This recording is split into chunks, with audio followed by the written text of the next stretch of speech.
This ER was not physically connected to a hospital. It was a standalone ER. And at that ER, they made some more mistakes. And one of the unfortunate things they did, they gave me a shot of Dilaudid, which is a morphine derivative. And that shot was probably what stopped my heart. But prior to this, as I was lying on that gurney and the doctor and the nurse were examining me, I grabbed the nurse's hand. She was an RN, about my age, late 50s. At this point, I was 59. And I exacted a promise from her. I said, "Promise me you're not going to let me die." And she said, "Oh, honey, we have many solutions for this. We're not going to let you die." I was greatly comforted by that because I thought, we've gone through a lot of effort here. Let's see this thing through. Well, after that shot of Dilaudid, it wasn't very long, pretty close to my very last words on this earth were, "Whoa, that's some really good stuff." And that's really my last conscious memory.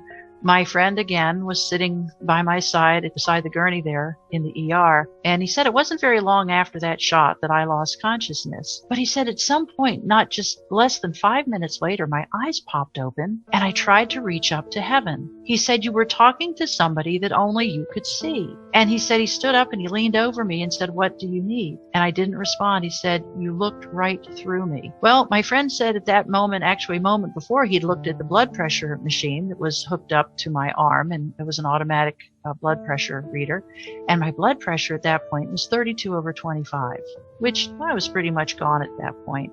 I believe at that moment that I reached up to heaven, I'm pretty sure that's when my soul left the body. And after reading 32/25, its next reading was error, which meant that it was lower than 32/25. But meanwhile, I was having the time of my life. I don't remember being asleep. It was what I would describe as a deep, dreamless state. But I remember being awakened. And as I was awakened, I was catapulted out of my body. And I mean dramatically. It was almost jarring the way I was catapulted out of that body. I had a sense that there was a silver, sinewy, shimmery cord from the crown of my head to the heel of my feet, and it was as though it had been pulled back like an archer's bow and released.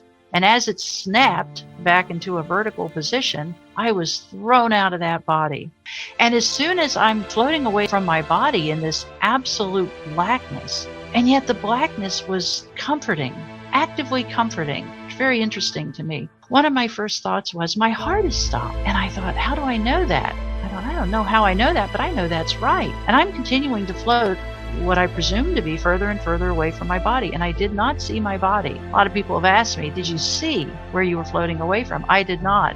But meanwhile, floating further and further away, my next thought was, I'm free. I almost felt like I'd been granted early release for good behavior. I had so many memories. My consciousness went from 60 amps to 100,000 amps. I was thinking so many thoughts at once, and they were all interesting thoughts. One of my next thoughts was, I'm dying. And then I thought, actually, you're not dying, you're dead.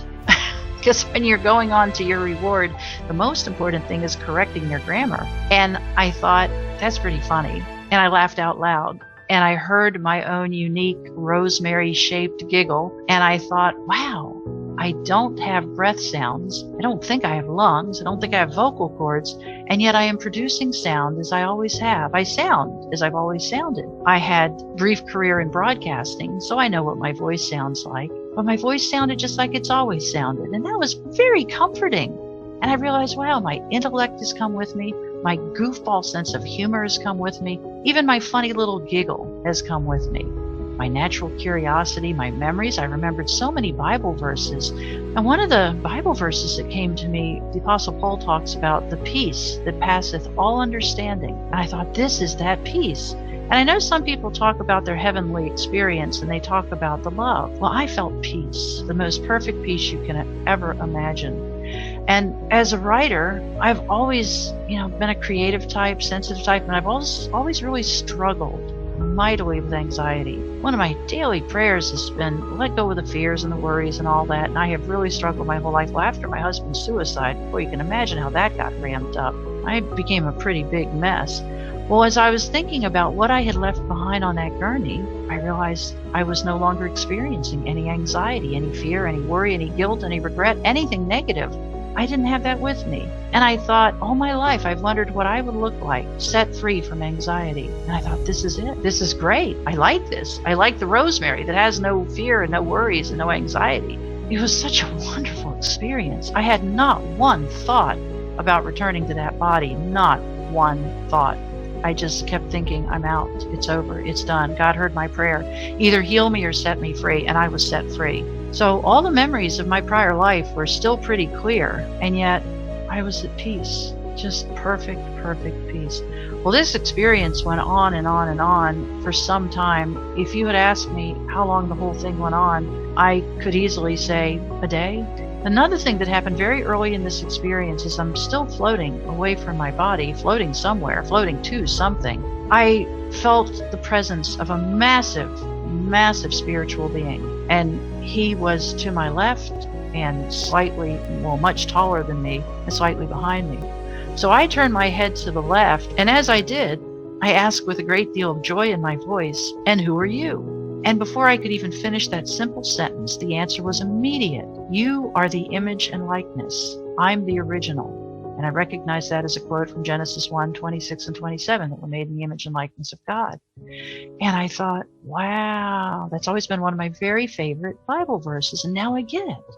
I'm the image and likeness. There's an original. And at some point, I was no longer floating, but I was on my feet. And I was in a white room. And one of my frustrations is I do not remember the transition. I remember kind of being in that white room and thinking, not floating anymore. I'm not in blackness. I'm in a white room. No idea how I got there. All the other things, but for the person having it, there is no death. And in my own experience, I'm getting close to that door. And I don't know really the words, but it was made very clear to me that if I decided to return to earth, I would be restored to wholeness, to perfect wholeness. So when I was told if you decide to go back, you'll be restored to wholeness, I didn't really think about the cancer as much as I thought about the fact that I had been miserable. I had been so grief-stricken.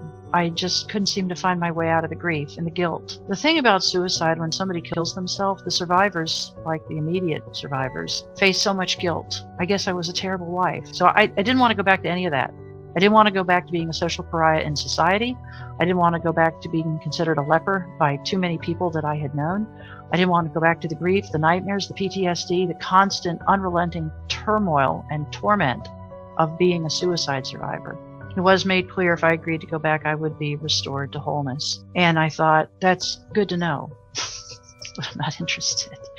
And as I approached the door, I was a little mystified by the fact that the door was shut. I thought the door should be open, that I could just pass through. I thought, I don't know, I was just a little mystified by that. And I put my right hand up to push through this shut door. But as I went to put my right hand up, I did pause and I asked, is this the divine will for my life? Because what is hard to explain, but when you're in that place, all you want to do is to glorify God and do the will of God. Your ego, your sense of self, whatever is set aside, and you just want to do what you're supposed to do. And I couldn't even get the full sentence out, the full question out. Is this the divine will for my life? And the answer I got to, is this divine?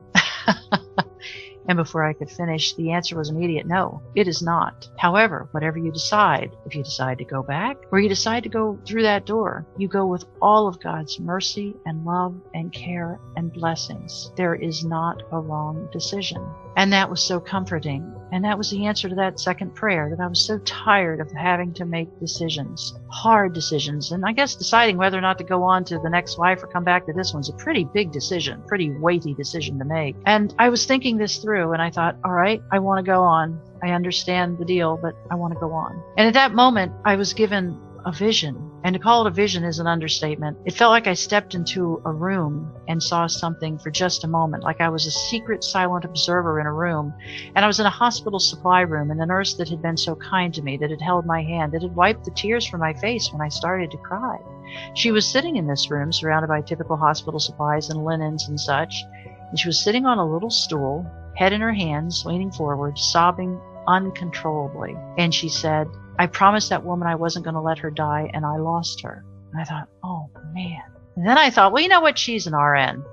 She's been through a lot. She's about my age. She's lost people before she'll get over it. And then I was again ready to go on through the door. And then I had another vision of this nurse. And this time I didn't just see her, but I experienced her grief. And I recognized that agonal grief is the same thing I had experienced after my husband's suicide. It's very deep grief. Deep grief, I recognize that people spend a long time getting past. And I told myself, if you can spare one person that much agony, you have to go back. So I put my right hand down by my side, and in a millisecond, I was back in my body.